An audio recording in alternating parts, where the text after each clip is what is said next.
Boa noite, irmãs e irmãos. Nessa noite nós vamos fazer uma pausinha no estudo sequencial de Romanos. Vamos estudar, vamos meditar um pouco no Salmo 133. Salmo 133, Salmo de Davi. Uma ocasião propícia para a gente falar sobre esse tema. O tema aqui é unidade. Vamos participar da mesa do Senhor com alegria, mas vamos rever aqui alguns princípios de Deus. E esse salmo nos ajuda.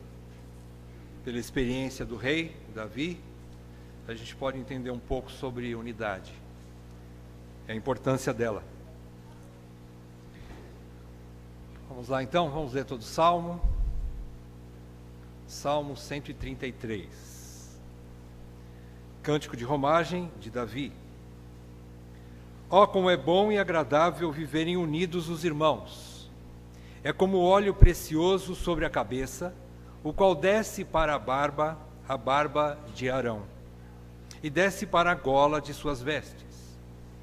É como o orvalho do Hermon, que desce sobre os montes de Sião. Ali ordena o Senhor a sua bênção e a vida para sempre. Oremos. Ó Deus, Deus da unidade, Deus de toda graça, Deus de infinita misericórdia, é a Ti que nós buscamos nessa noite, Senhor, clamando por sabedoria, clamando por revelação, clamando, Senhor, para que o Senhor nos dê mentes e corações disponíveis, abertos e sensíveis ao Teu falar. Pedimos, Pai, que o Senhor esteja tocando no coração de cada um de nós aqui nessa noite. Pela Tua poderosa palavra, que é como uma espada, Senhor, que fere intimamente. E que assim o Teu Espírito a use, Senhor, para a nossa edificação, para a nossa repreensão, para o nosso crescimento espiritual, para a nossa maturidade. E assim possamos viver como filhos maduros para a Tua glória. Senhor, nós Te rogamos isso, Senhor, por amor de Jesus. Amém, Pai. Amém. Irmãos, esse salmo é um dos salmos do grupo chamado Salmo de Romagem. Você percebe aí na tua Bíblia, em algumas versões está escrito Salmo dos Degraus, ou dos Degraus, mas é o cântico de romagem, que significa que era um cântico dentro do grupo de 15 salmos, que vai aí do Salmo 120 até o 134. Ele é um dos salmos que era usado, segundo os estudiosos, a melhor explicação quanto à romagem é que ele era um cântico que era utilizado na romaria, enquanto as tribos de Israel, em suas cidades distantes de Jerusalém, pelo menos 3 vezes ao ano, eles se direcionavam para Jerusalém, para onde estava o tabernáculo. Aqui na época de Davi era o tabernáculo ainda, não tinha o templo, mas depois, na época de Salomão, era o templo, e 3 vezes por ano, no mínimo, eles faziam essa peregrinação, essa romaria, essa romagem da sua cidade, caminhavam por todo Israel e iam em direção a Sião, onde estava o tabernáculo, a arca do Senhor, para a adoração. Então, por isso é chamado de cântico de romagem. Eles faziam isso, as tribos de Israel, todas elas reuniam-se e caminhavam em direção a Sião, para adorar. Então, esse é o título, a classificação, melhor, desse salmo, é a categoria, salmo de romagem. E a história por trás desse salmo, como nós vimos aqui, que o autor dele é Davi, o rei Davi, a história é relacionada com a própria vida do autor, com a própria vida do rei Davi. Sabia muito bem o rei, o nosso querido rei Davi, ele sabia muito bem o valor da unidade e também sabia muito bem o que era um reino dividido e as suas consequências. Davi tinha experiência quanto a isso, provavelmente quando ele escreveu esse salmo, um salmo curto, mas bem objetivo, e ele mostra isso. Em poucas linhas ele descreve isso. E Davi, então, conhecia a história regressa do povo, do seu próprio povo. Ele conhecia a história de Israel antes mesmo da época dos reis, antes mesmo do próprio rei Saul, quando ele ainda era garoto, antes mesmo de Samuel ser o último juiz. Ele conhecia a história que está relatada para nós hoje, nos últimos capítulos do livro de Juízes. O que é que aconteceu? Efraim, uma das tribos de Israel, ela se dividiu contra o resto das outras tribos. Você estuda toda a história, e não dá para relatar tudo aqui, mas você percebe que, foi a tribo de Benjamim. Obrigado. Houve uma quebra da unidade das 11 tribos de Israel contra a tribo de Benjamim. Eu falei errado, não é Efraim, é Benjamim. E ali no final do livro de Juízes está narrado que houve uma guerra tão sangrenta que por volta de 50.000 irmãos morreram.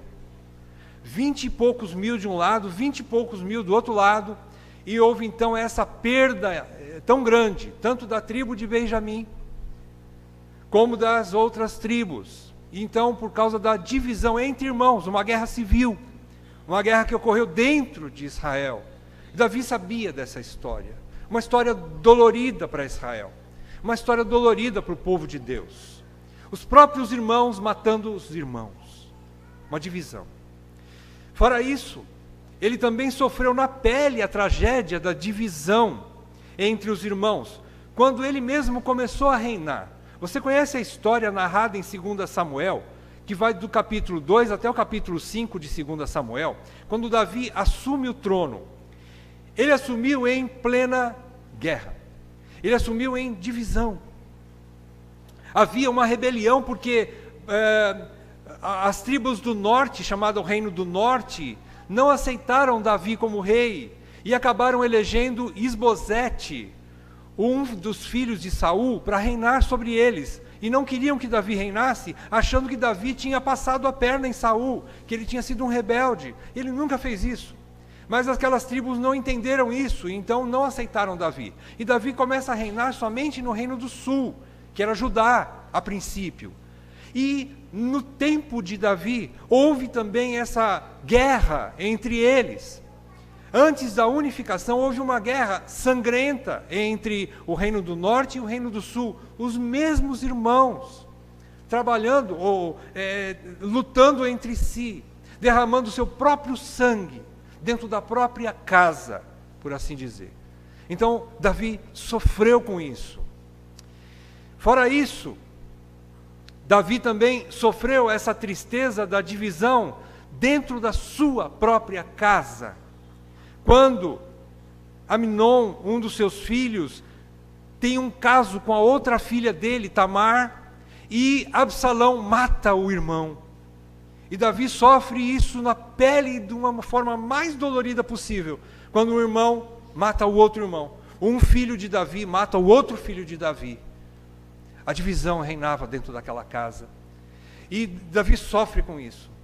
Fora isso, Absalão, depois mais velho, ele consegue juntar um povo para si, e ele se rebela contra o próprio pai, ele divide com o próprio pai, e ele expulsa o pai do trono e toma o reino para ele.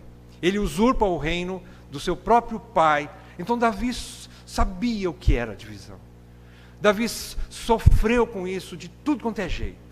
Dentro da sua casa, no seu reino e na história do seu povo. Então Davi, sabendo tudo isso, ainda termina a vida dele passando por algo semelhante.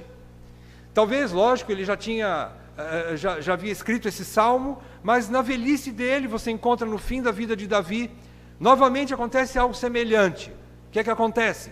Adonias tenta usurpar o trono que era de Salomão, por direito e por eleição divina. Deus elege Salomão para ser o sucessor de Davi, e Adonias, o seu irmão mais velho, quer usurpar o trono para ele.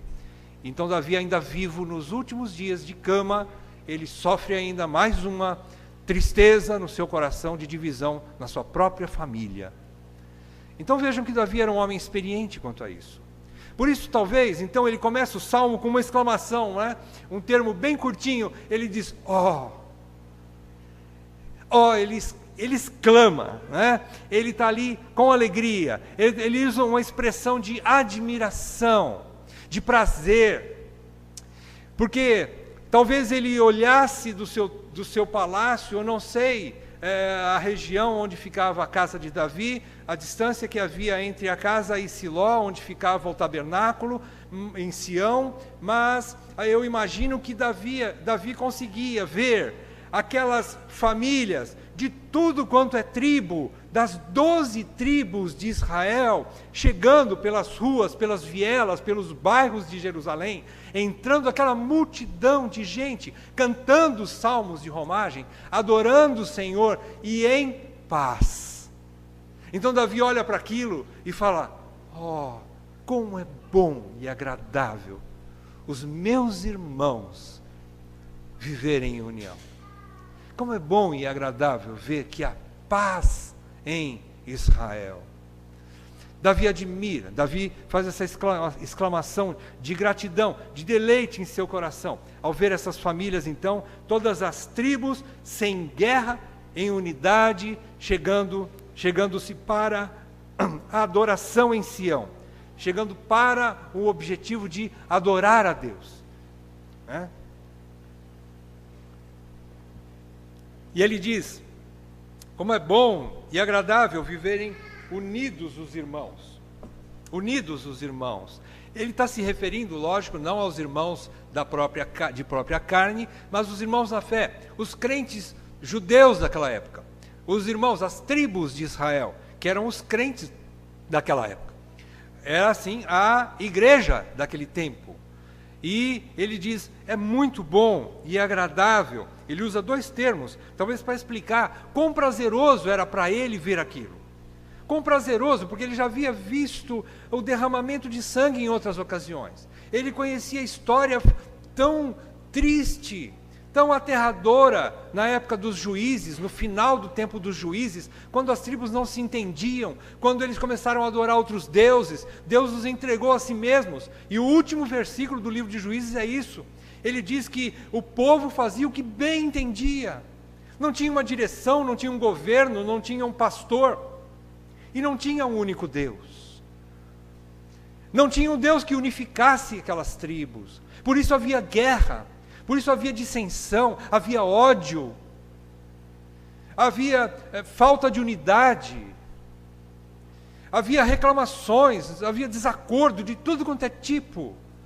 Tanto que termina numa sangrenta guerra. Imaginem, 50.000 pessoas morreram naquelas últimas batalhas narradas no livro de Juízes. Fora isso, então, como eu já disse, ele já havia visto na própria vida dele, no seu reino, quando ele começa, na sua família, quando um filho mata o outro filho. Então, quando ele vê essa unidade, ele fala assim, isso é muito bom, isso é muito prazeroso, isso é muito agradável. E ele usa, irmãos, a partir do versículo 2, ele usa duas metáforas, duas figuras, para explicar o quão prazeroso ele achava essa unidade do povo de Deus. Quanto ele achava que era bom, que era agradável. Ele usa duas metáforas. No versículo 2, a primeira metáfora que ele usa aqui é a metáfora do óleo da unção, não é? O óleo da unção, derramada sobre o sumo sacerdote, sobre Arão, não é? E que escorria por todo seu corpo. Então, Davi está como que comemorando essa convivência pacífica, e ele se vê por bem explicar isso através de metáforas. Eu acho interessante essa exposição de metáforas, porque faz com que a gente compreenda melhor o que ele quer dizer, né? Então ele usa a primeira delas, a primeira é essa unção, está no versículo 2, é como o óleo precioso sobre a cabeça, o qual desce para a barba de Arão, e desce para a gola de suas vestes. Alguns estudiosos dizem que essa gola, o óleo escorria somente até a gola e parava na gola, porque a roupa, a vestimenta sacerdotal era tão caríssima e tão bela que o óleo poderia estragar aquela roupa. Mas aqui dá a entender que não era bem assim. Parece que ela escorre mesmo por todo o corpo de Arão. Parece que o óleo é derramado por toda a gola. Em outras versões diz orla. A orla não é a gola é a parte de cima. A orla é a parte de baixo. É onde havia uma franja. É o terminal da sua vestimenta superior. Então, alguns dizem que escorria por todo o corpo. Eu acredito que seja essa a analogia que Davi quer fazer aqui. Então, ele diz que esse óleo, para nós entendermos, esse óleo que era usado lá somente no caso do sacerdote, esse óleo tinha uma receita que era exclusiva. Ninguém podia fazer esse óleo. Somente os trabalhadores do templo, principalmente os sacerdotes, poderiam elaborar essa receita. Ela não era secreta, mas ela era proibida para ninguém fazer mais igual. Era um óleo especial e caríssimo. Era uma receita mais reservada do que a receita da Coca-Cola, que ninguém conhece, né? Para a gente ter uma noção. Então, era muito precioso aquele óleo. Ele era feito com as especiarias mais ricas e mais caras. Ele era elaborado de uma maneira especial e só servia para aquilo, para a unção do sacerdote. Então, isso significa o seguinte: significa que o óleo era precioso, era caro, porque ele era feito com as melhores especiarias da época. O óleo também era muito perfumado. Ele tinha um cheiro que nenhum outro perfume tinha igual. Ele era cheiroso em extremo. Talvez o sacerdote, quando recebia aquela unção, toda a congregação que estava em volta ali para a adoração, sentia o cheiro, aquele aroma precioso, gostoso, altamente aprazível, de muito, muito gostoso aquele cheiro. Então era extremamente agradável aquele cheiro. O óleo também era muito refrescante. Vocês imaginem a sensação, não é? Eu imagino, não sei se Arão era calvo ou meio carequinho assim que nem eu. Imagine caindo na cabeça dele e escorrendo por toda a barba. É uma sensação muito agradável, eu imagino, né? O toque daquele óleo escorrendo bem devagar, bem suavemente, bem hidratante por todo o seu corpo. É? Toda a sua veste, pelas suas barbas, né? Então você imagine aquela sensação refrescante, agradável, prazerosa, né? O toque dele deveria ser muito, muito prazeroso. E além disso, o óleo também era derramado em abundância, sem restrição nenhuma. Não era uma gotinha, era derramado bastante. A produção era grande justamente para isso. Não era feito com restrição, não tinha mão de vaca naquela época, principalmente para isso aqui. Era derramado em abundância, era caro, mas era para ser derramado toda aquela produção sobre a cabeça do sacerdote eleito naquela época. Então Arão recebia toda aquela unção com abundância. Não faltava óleo para cair sobre a vestimenta dele, sobre o corpo dele, né? E, acima de tudo, a gente tem que entender que, em primeiro lugar, o óleo era exclusivo para o serviço do templo de Deus. Então aqui nos mostra que essa unidade, através do óleo, só é possível em Cristo Jesus, hoje para nós na igreja. Só é possível no templo ou para o serviço de Deus. Só o povo de Deus pode desfrutar de uma comunhão e de uma unidade que nenhum outro lugar nós conseguimos ver. E não existe. Porque o alvo dela é Deus. Porque a origem dela é Deus. Porque tudo simboliza Deus. E a unidade, ela é divina. Na Trindade ele expressa isso para o seu corpo. E ele exige isso do seu povo. A própria unidade entre Pai, Filho e Espírito Santo, ele exige que haja entre os seus filhos. entre os seus eleitos. Então, era a exclusividade do serviço do templo, e, acima de tudo também, o óleo escorria por todo o corpo de Arão, começando na cabeça, começando de cima, na cabeça, passando pela barba, passando pelo seu rosto, escorrendo pelo pescoço, pelo peito, pelas costas, até as suas pernas, e finalizando nos seus pés. Isso simbolizando uma unidade, uma coesão do corpo inteiro. Não ficava um membro sem a unção. Todos os membros, todo o corpo de Arão era ungido. Não ficava ninguém de fora, nenhum membro de fora, simbolizando o corpo de Cristo, onde nenhum membro pode ficar de fora da comunhão, pode ficar de fora da unidade. E começa do cabeça, é de cima para baixo. Então essa é a primeira analogia que Davi faz aqui. Ele mostra então essa beleza, não é? E essa sensação agradável do óleo na unção do sacerdote. E ele menciona aqui Arão, o primeiro sumo sacerdote da história de Israel. E em segundo lugar, a segunda figura, ele usa então, no versículo 3, no começo do versículo 3, ele usa o orvalho do Hermon, do Monte Hermon, o orvalho do Monte Hermon caindo sobre os montes de Sião. Ele diz no versículo 3, a primeira parte, ele diz assim: é como o orvalho do Hermon que desce sobre os montes de Sião. Agora, o que nos chama a atenção aqui é a geografia. Davi conhecia bem, lógico, ele morava lá, e conhecia bem a Palestina daquela época. O Monte Hermon era um monte onde aos seus pés, na base do Monte Hermon, o Monte Hermon ficava ao norte da região da Palestina, ele ficava ao norte, e era uma região extremamente alagada, havia muitos charcos em volta do Monte Hermon, ali na parte de baixo. Esses charcos, eles eram propícios para a produção de muita nuvem extremamente carregada de água. Eram nuvens que eram bastante carregadas. E essas nuvens destilavam um orvalho bastante denso, quase que tocável, era quase que uma garoa grossa.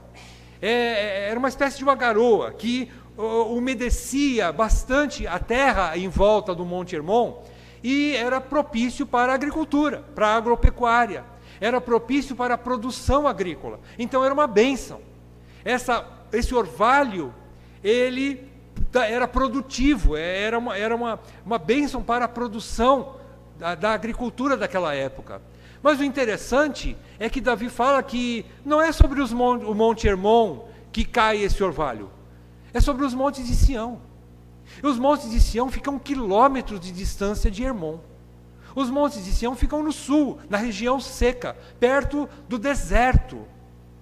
Então, o que Davi quer dizer com isso? Ele quer dizer que, em determinadas épocas do ano, quando aquelas nuvens espessas, carregadas de água, se formavam lá no Monte Hermon, que era imponente, era visto ao norte, e a quilômetros de distância podia ser visto aquele monte tão grande, e aquelas nuvens espessas cobriam o cume dele, aquelas nuvens carregadas de água.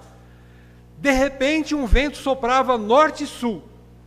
O vento trazia aquela umidade que encharcava assim o solo do Hermon, mas também aquelas nuvens eram carregadas para a região sul, e chegavam então ali na proximidade do deserto, e quando chegava próxima aos montes de Sião, elas despencavam o orvalho.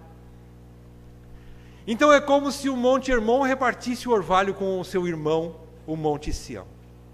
Isso é lindo. Irmãos, é uma analogia preciosa. Só quem conhece a geografia para contar isso para nós, né? Nós não sabíamos isso. Isso é precioso demais, né? Então vocês percebam, aqui Davi está dizendo assim, olha, Hermon produziu o seu orvalho, as suas nuvens, e ele repartiu na unidade com os seus irmãos do sul, né, do monte de Sião, dos montes de Sião, e ele então derrama a sua bênção também para o seu irmão. É isso que Davi quer dizer. Que analogia linda, né? Então, essa é a história aqui. Nas duas figuras, irmãos, a gente pode entender então, e nessa última, então, a secura da região sul, onde estava Sião, é amenizada com as nuvens que vêm lá do Hermon. E acaba suprindo também a produção agrícola de Sião também. Não só Hermon, mas também Sião acaba sendo produtiva por causa das nuvens que vêm com o orvalho lá de cima, lá do norte, chega até o sul. Nessas duas figuras, o óleo e o orvalho derramados, vocês percebem que ambos vêm de cima para baixo. Vêm de cima para baixo, tipificando então essas bênçãos que vêm de Deus para o seu povo. Vêm de cima para baixo. Elas vêm de Deus. Agora, ele termina o Salmo concluindo e aplicando com uma explicação. Ele deixa claro que isso acontece por uma única razão. Ele fecha o Salmo no versículo 3 e diz: ali ordena o Senhor a sua bênção e a vida para sempre. Ele está fazendo analogia, no caso do óleo, escorrendo por todo o corpo de Arão. Ele está fazendo também analogia do orvalho caindo sobre o monte Sião e regando todo o monte. E ele diz que é ali que Deus ordena a bênção e vida para sempre. E a questão é o seguinte: ali, Davi está quase que apontando para o versículo 1, ali onde há união, ali onde há unidade, ali onde o povo de Deus está unido, os irmãos estão vivendo em união, em unidade, não há divisão, é ali que Deus ordena a sua bênção e a vida para sempre. Então fica claro que somente, irmãos, e somente dessa forma, onde há unidade, Deus se agrada, onde há unidade, Deus se agrada, Deus sente prazer quando o seu povo está unido, quando os irmãos de uma igreja se reúnem em unidade, quando não há divisão, Deus se agrada, Deus sente prazer nisso, Deus vê que é bom e é agradável que os irmãos estão vivendo em união, e Ele é glorificado nisso, e Ele acaba, por fim, abençoando o seu povo. E essa é a questão aqui. Somente quando há unidade, Deus abençoa o seu povo. Onde há divisão, então a gente pode entender que não há bênção. Não há bênção. Onde há divisão, não há bênção. Além de nós vermos esse salmo, olharmos para ele como uma linda poesia, 3 versículos apenas, bem curtinho, uma poesia muito bonita, não é? Mas muito mais que uma linda poesia, ela é uma severa exortação de Deus. Por trás dessa poesia tão bonita, existe uma exortação, e bastante séria. É uma exortação à busca da unidade do povo de Deus. Há uma exortação aqui. É como se Deus dissesse ao contrário, né? Se nós pudéssemos colocar o inverso dessa realidade, onde Deus ordena a bênção e vida para sempre, o inverso é como se Deus dissesse assim: se vocês não se unirem, se vocês não viverem em unidade, eu os disciplinarei, eu os destruirei. É isso, irmãos. Nada mais do que isso.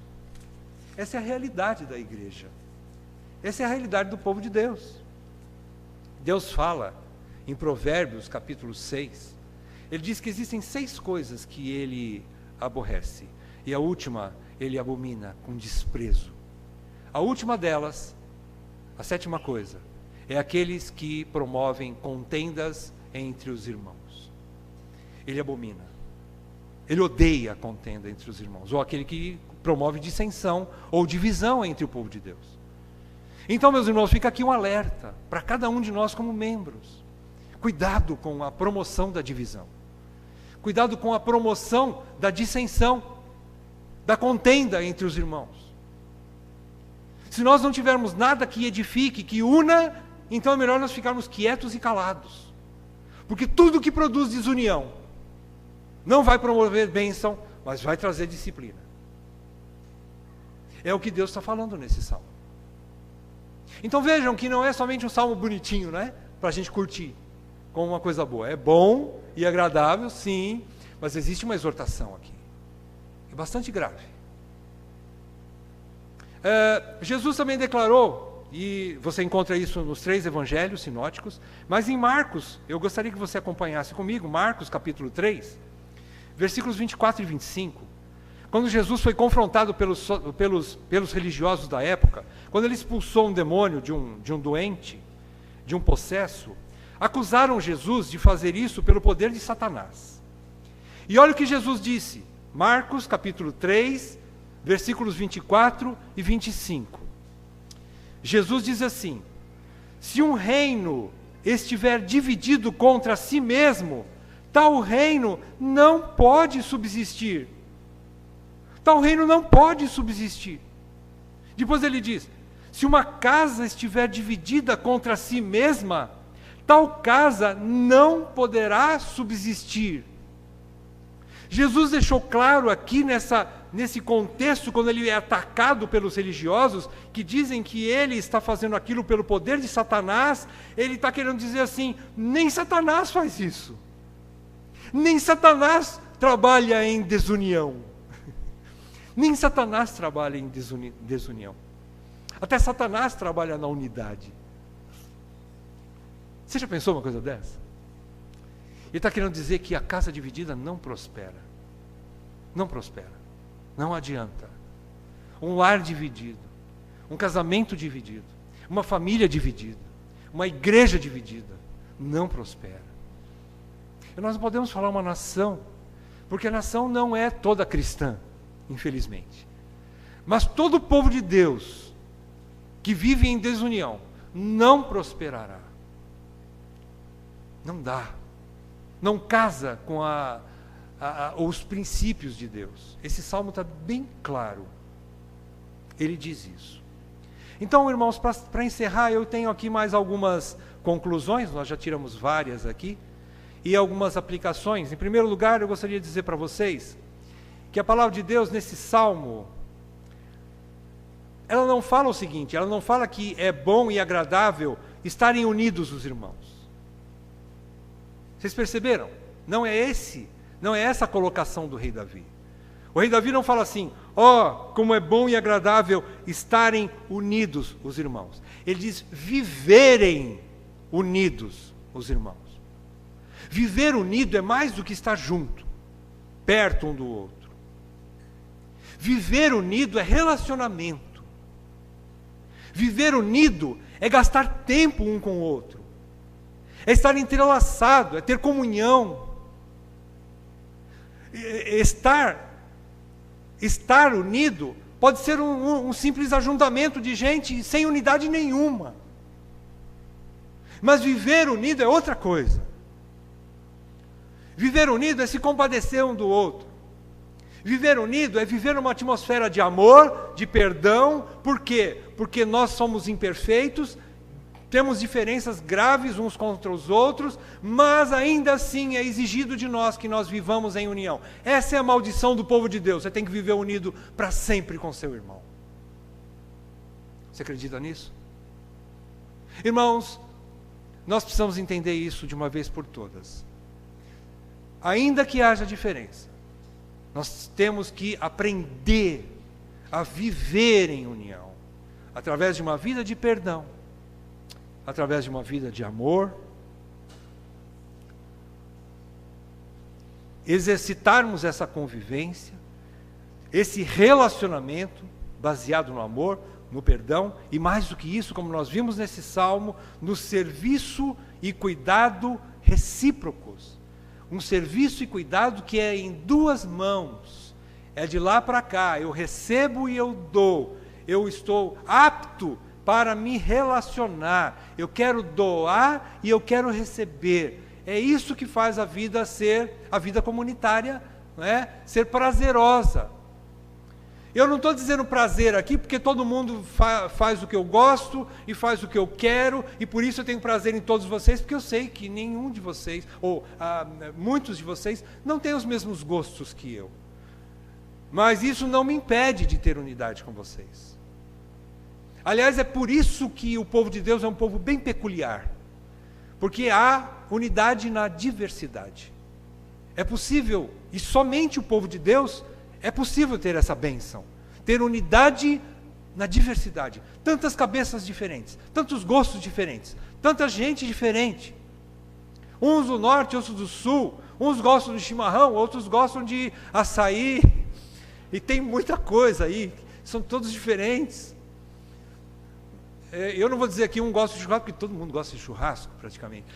Mas irmãos, há diferenças, mas essas diferenças elas são relevantes. Perdão, são irrelevantes, elas não têm sentido, elas não têm muita importância.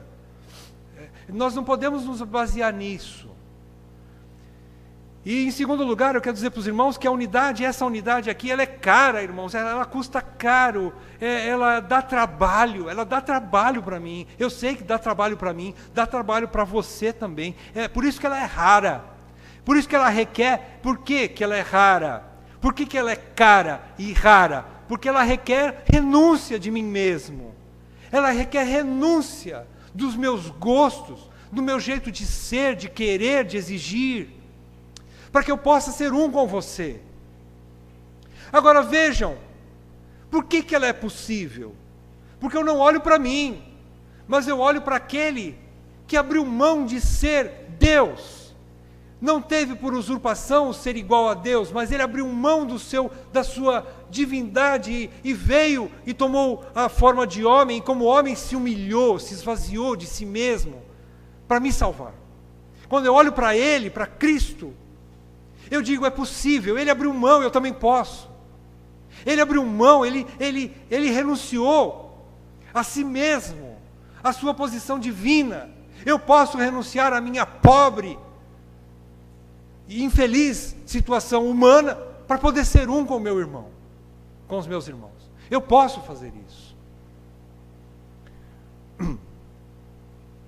Mas ela também é prazerosa, então ela diz que ela é a única fonte de bênção para as famílias. Então, em segundo lugar, ela é cara porque ela requer isso de nós. Porque ela foi cara também para o Senhor. Em terceiro lugar, a unidade é totalmente possível. Sim, é possível. Nós não podemos dizer que não. Nenhum filho de Deus pode dizer que essa unidade não está a seu alcance. Ninguém pode dizer isso. Se você é um eleito de verdade, você não pode dizer isso. A unidade é totalmente possível para o verdadeiro crente, pois a base da paz com os irmãos é algo que cada crente já tem. E eu provo para você. Nós estudamos, na última vez que nós pregamos sobre Romanos, e eu vou dizer para você, você não tem paz com Deus? Você tem paz com aquele que você era inimigo.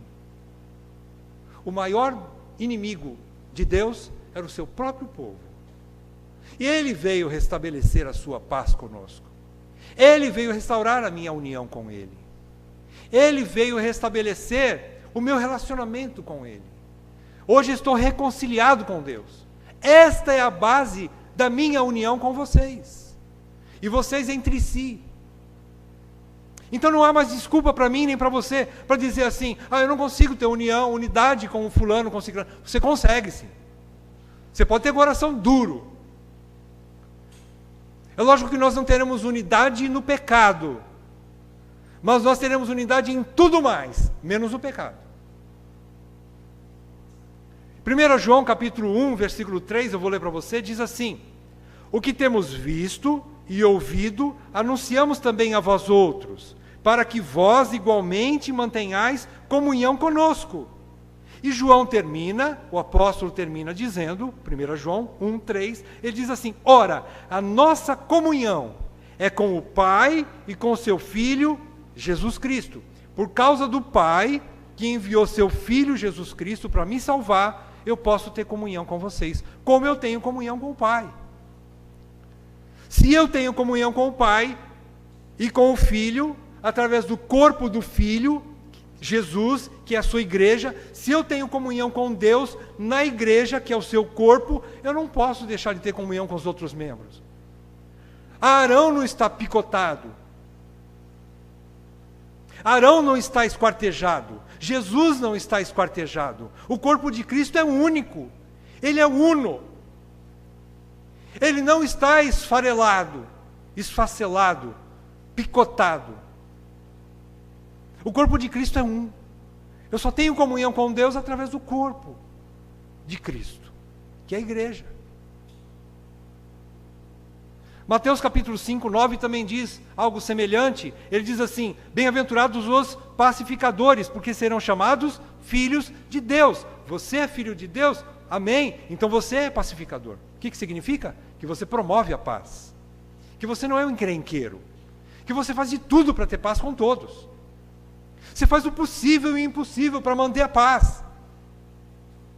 E se não for assim, como chamar você de filho de Deus? É Jesus quem diz lá nas bem-aventuranças. Ele diz: bem-aventurados os pacificadores. Estes é que serão chamados filhos de Deus, porque o Pai deles é pacificador. Deus é o pacificador por excelência. Ele faz isso. Ele promove a paz. Ele me deu a sua paz. Por último, encerrando, irmãos, em quarto lugar, os irmãos, quando estão juntos, eu gostaria de encerrar exatamente usando o final do Salmo de Davi. Esse Salmo diz que ali ordena o Senhor a sua bênção e vida para sempre. Então, irmãos, que este ali, onde Deus ordena a sua bênção e vida para sempre, seja aqui. Seja o nosso aqui, onde nós estamos aqui. Que esse ali, onde as bênçãos caem de maneira abundante, e onde há vida em abundância, seja aqui no nosso meio, apesar das nossas diferenças. Irmãos, lute contra as diferenças. Eu não estou falando para você lutar contra o seu irmão, mas se houver diferença, irmãos, releve.